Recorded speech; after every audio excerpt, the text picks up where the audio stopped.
Hey everyone, Christina Rizakos here from ProfitableDaycare.com, where I train daycare business owners. So today's topic is a fun one. It's a topic that stresses a lot of people out, especially at the beginning, but it's also something that needs to be done in order to run a profitable business. And it's something that gets better, I think, with time. So I'm talking about how to hire kick-ass staff to work at your daycare center. So whether you're new, you're thinking about opening a daycare center, or you're in the business and you want to scale it and you want to hire new people to join your team, but you're having issues and you don't know exactly how to go about it, I got you covered. So a little backstory. Back in 2005, I believe, I was a brand new business owner. So I owned my daycare along with my sister, and we had our very first hire in 2005. And this for us was like it. We thought we made it in the world, that we were finally bosses, that we could boss someone around and, they would have to ask us permission to do things. And we thought we were so cool, and we thought that, we made it. This is what business is about.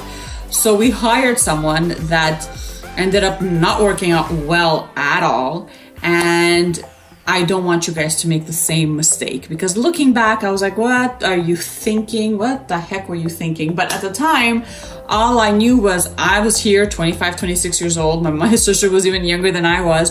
And we're interviewing. Our business was growing. So we were happy. We were energetic. We were excited. And we had to hire someone to help out in the classes, but we had no idea how to do it. I had never, ever interviewed anyone in my entire life. Neither had my sister. And I just wanted to make a good impression. I wanted to look professional. And it was a disaster. We spent around 20, 30 minutes talking about anything but the job. We talked about her sister's wedding and just a bunch of stuff that had nothing to do with the actual job. We ended up hiring her. And when our business grew and we grew as professionals, and our business started to grow, we saw that she was not the right fit for our daycare center, not at all. And we had to let her go. So I don't want you to make the same mistake that I did, because I know it's stressful and it's very overwhelming, but it doesn't need to be. So I'm here to share a few tips for anyone that's in the boat of starting their own daycare business, or just maybe you've been in business for a while, but staff is not really working out for you and you don't know exactly how to hire the right type of people. I'm here to help.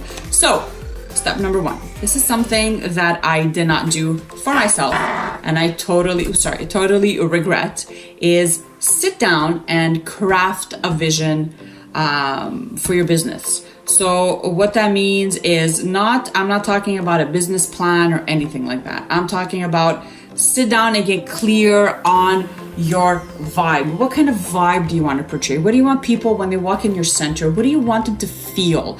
Do you want them to feel happy, energetic? Do you want them to feel comfortable? What do you want your daycare center to exude, to the parents, to any clients, to the other staff members? Do you want to be known for, that's the daycare that smells like a certain way? Or look at your staff, they're always smiling and they always say good morning. Like whatever happens in the morning, as soon as I get buzzed in the door, I know someone's going to greet me and they're going to say good morning every single morning. Start thinking about stuff like this, because this plays a huge role in the other steps that we're going to discuss a little bit later in this video. Do you want a laid back vibe? Do you want a vibe that's very professional? What kind of staff do you want? You can actually sit and create in your head, what do you want your teachers to look like? Okay, and I'm not talking about specifics like how many pounds they're going to weigh, but you could say, I want someone that's smiley, it looks like they're in a good mood most of the time. I want someone that loves to sing, or I want someone that kind of looks laid back and, makes me feel comfortable as soon as I meet them. Write everything down so you get a clear picture of what kind of vibe you want your daycare business to give off as soon as people enter and when they leave. This is very, very, very important, because step number 2 is you're going to sit down and you're going to write the Mac Daddy of all job descriptions, and you're going to cover everything. And why we do this, and this is something I did not do at the beginning. Let me look at my notes. We just posted an ad in random websites when we were trying to hire, and we just started calling people back like that. Like, we didn't screen anyone, we didn't do any of that stuff. So when we started interviewing people, we noticed like, wow, we should have mentioned that in our description. We should have mentioned that in the description, but we didn't because we didn't know, right? So write down the Mac Daddy of all descriptions and what that means. So you include obviously your details, the daycare's name, the address, the phone number, the website, how many positions you want to fill. You want to write down the age of the classroom. You want to write down, is it a full-time job, a part-time job, a contract job? Is it something temporary? What schedule you want to fill? So let's say, I don't know, it's someone that's going to be closing the daycare every single day. So let's say your center closes at 6. You want to make sure that the people that are applying actually know that they're going to be finishing at 6 p.m. every single night. And I've done this mistake. And when I'm interviewing someone and I really like them, and then they tell me, oh no, I have to leave at 3 p.m. every single day. And I was like, oh, I should have mentioned that, right? So that's very, very important. If you're looking for how many years experience they have. So maybe you're I don't know, you need someone that has 3 years experience or 5 years experience, or maybe you're looking for someone that's straight out of school. Mention it.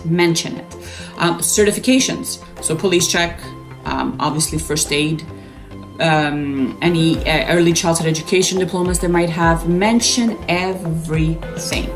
And I would go also into detail and talk about responsibilities. So make sure there's, let's say, I don't know, responsible for a group of 8-year-olds, of 8 3-year-olds, and you're in charge of bam, bam, bam, bam, bam. It needs to be very, very clear if there's diaper changes, if they're replacing someone else's lunch break, if you expect them to go out with the kids every single day, which obviously you do.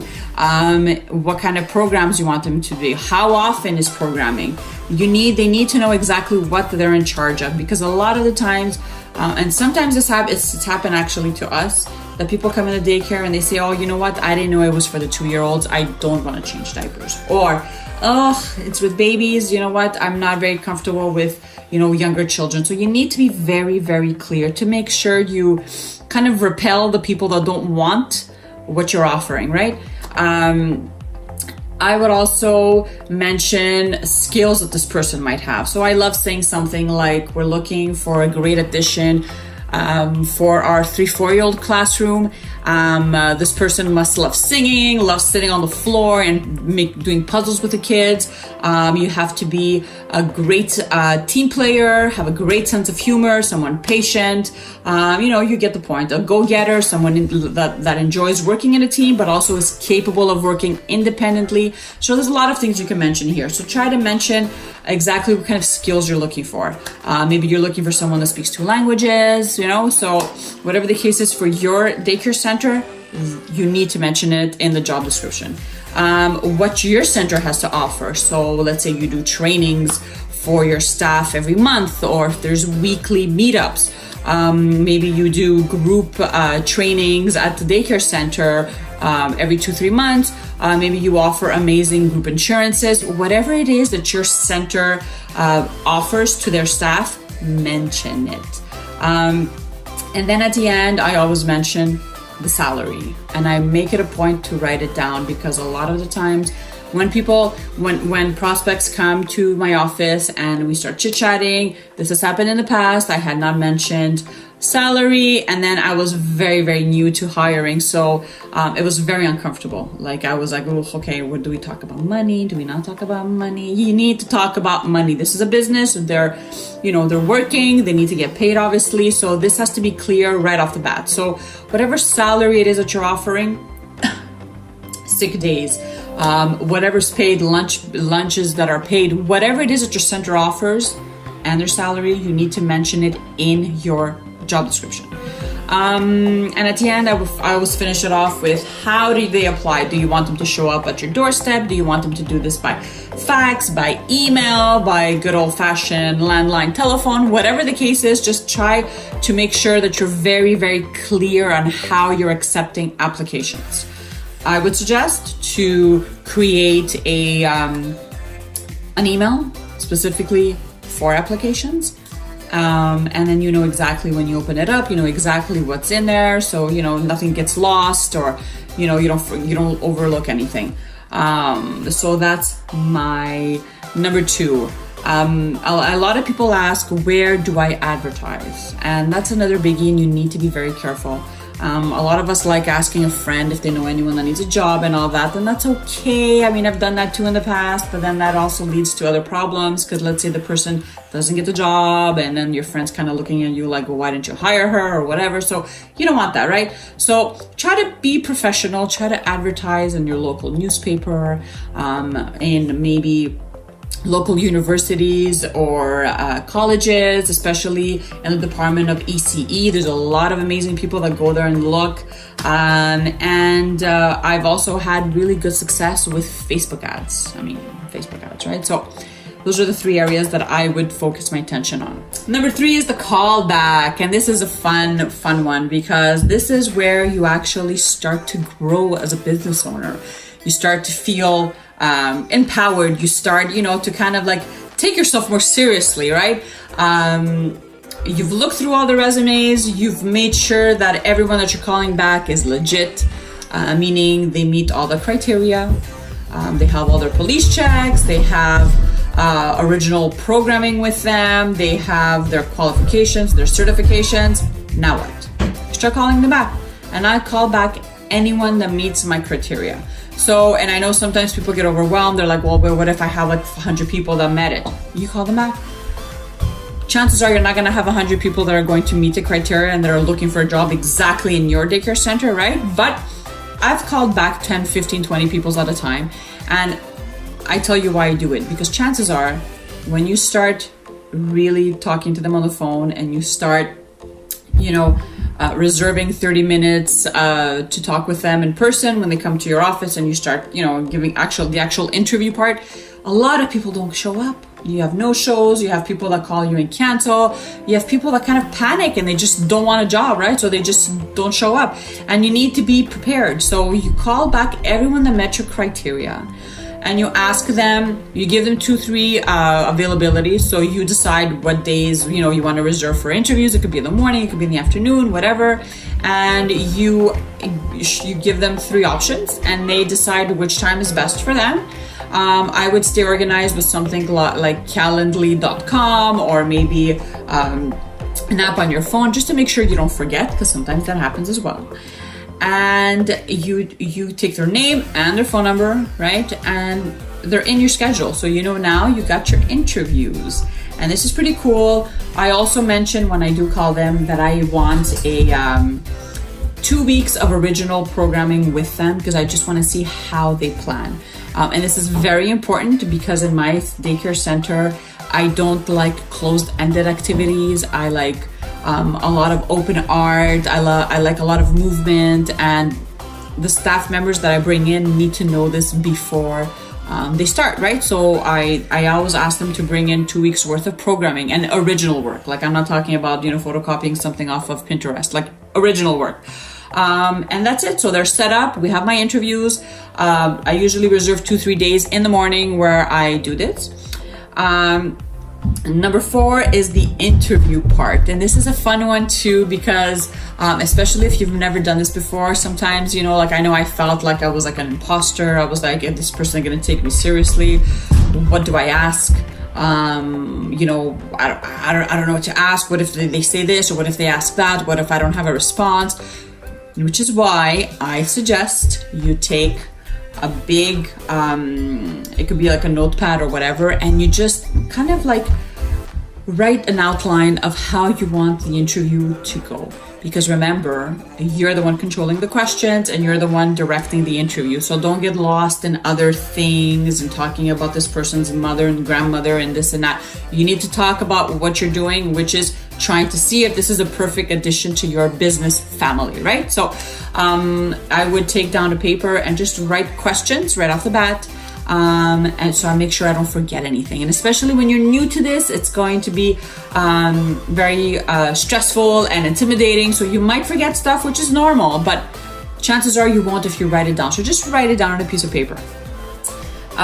Some questions just to help guide you, what I usually ask, and I don't ask trick questions like, if you were an animal, which animal would you be and why? Like, I don't do stuff like that. I really want to get a feel for the person. So obviously I'm very laid back in my office, and I invite them to come and sit in. I close the door. One of the questions I always ask is, tell me a little bit about yourself. I ask them about previous work, like daycares, where they've worked, what kind of vibe that daycare had, what they liked, what they didn't like, what their experience was in their classroom. I ask them to walk me through a typical day in their class. And this is important because when someone doesn't know what the heck they're doing in a daycare center or in their class, this is very easily a question that they screw up because they have no idea, right? So I always ask them, walk me through a typical day in your classroom. And even if this takes 10 minutes, I don't care. I want to be clear on exactly what this person thinks is normal for a daycare center, right? I ask, what is your personal philosophy when it comes to teaching and daycare? What's the best part about working with kids? Where do you see yourself in 5 years and 10 years? It just gives me a sense of where this person is going, if they're open to change, if they see themselves working with kids, or if they see themselves, growing out of the profession. So it just gives me a really good idea of what kind of person this is and if they're a good fit for my daycare. But you could ask anything you want, basically. I also touch on interventions. So if your center has policies where they don't do timeout, like we don't do timeout in our daycare. So if someone walks in and they say, oh, I do timeout and it's the chair for 5 minutes and it's an ad, I automatically know that there's no point for me to continue this interview because they're not a good fit, right? So those are the kind of things that I ask. I mean, I could ask something like, I don't know, do you have kids? Would you want to have kids in the future? Stuff like that, but I rarely do. I really want to make it, I really want to concentrate on what kind of daycare teacher they are, what they believe in internally, and where they see themselves in the future. And then I look at the programs together with them, and that's kind of makes them a bit nervous sometimes, but I think it's very, very important because your role as a daycare owner is not to sit and correct or plan out activities for your staff, right? You're hiring staff with certifications, with experience. They know what they're doing, right? So you don't want to be in the class telling them, change this, do this, and you don't want to be that, right? You have your own role, they have their own role. So you want to make sure this person knows what they're doing, right? So I look through their program and I make them walk me through it. So they'll explain, on Monday morning, this is what I do. On Tuesday, this is what I do. And I want to know why they're doing it. So if they have a Play-Doh activity, let's say, why? If they are, I don't know, if she's organized a game, a gross motor or active game or something like that, why? Like, I need to know why, because I want to be able to understand that, oh, okay, she's going with the kids' needs. She knows why she's planning. She's not just putting anything on the paper just to fill up the space, right? So that's very, very important for me in my daycare center. It might not be for yours, but for my daycare center, it is. And then that's it. I thank them for, passing by, and I walk them to the door. Very important. I shake their hand, and that's it. That's the interview process. So you've interviewed your people and you find someone that you think is a really good fit. What do you do then? So then you offer them the job. But before you offer them the job, let's back up a bit. You're not going to offer someone a permanent full-time position in your daycare center. You're going to invite them back and have a 3-month trial. I do this with all my staff members, and it protects us because let's say things don't work out. You're not entitled to keep them longer than 3 months, and it also protects obviously the daycare and the kids and all that, right? So they know as soon as they get a call back and yes, we'd like to offer them the job, they know it's for 3 months, and I make them sign a contract. And on the contract, I also add stuff like your schedule, their salary, responsibilities. I also have a little booklet that I give everyone that it's not as in depth as the rule book I give my staff. but it touches on educational program, what we believe in, and what's expected of them in these next 3 months. So they know straight off the bat that I'm here for 3 months, and this is what they want to see, this is what they believe in, and you know, that's what it is, right? So I do this for 3 months, and in a perfect world, everything works out and you're like amazed, and you know, this person is, you know, vibing with your staff, and the parents love her, the kids love her, and you get a good feeling, like you see that she's met all your criteria, she's doing well in her class, and the kids are excited and they're happy to see her. After the 3 months are up, I call her back in the office, and we have a small talk, and we talk about how it's been going and all that stuff. And then I usually offer her, I make an offer, right? So you write down on a paper, and you talk about the position and the hire date. And I also make sure to write in the contract that we have a 3-month post-hire meeting where we discuss, and then again another one at 6 months, because the last thing I want is to hire someone and not check in with them every 3 months or every 6 months. And I'm not talking about checking in, like going in the class and say, hey, how's it going? No, I'm talking about an actual sit down to discuss concerns, worries, how it's going with the staff, if she has any other questions, if something's bugging her.